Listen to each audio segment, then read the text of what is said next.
Yo wadhi piyo piyo. Ywagi. Aywa gwada wakosa ywago 2 hours. 2 hours kuma ng'ato dhi onge wan ka nyaka okinyi ywagi. Jodolo dhi bedo girito. Gidhirito kiywak. Waponga penja na jodolo ito. Hello. Jadolo dwa ywak 2 hours. Idhirito.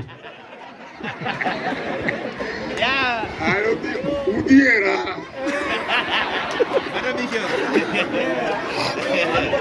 Hai. Jadolo wacho ni wadhiere okiawa wadu chiende. Ulinga. Wan kodi okoluongo nyinga.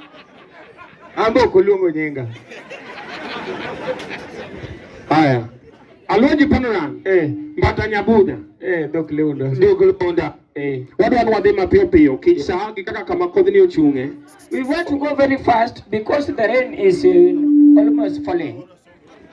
Lok gima wacho. Awacho gi Kiswahili. Wadhi mapiyo piyo dwaro ni watiek mapiyo piyo wan gi jothumbe kama bende ang'e ni samoro usegombo une jothumbe go. Yes. Wan kaeri gi Aungo. Wan ga Ungo.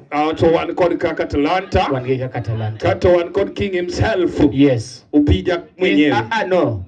His Excellency. Huh? No, bwana wewalo bwana. His Excellency. Maber kilando gi milando. Aketo pipin. His Excellency. We mondi ng'ama dichuo boko nego bed gi sura machalo marini. Jibru kwai namba please. We wiro gi mo. Onge seda. Yes.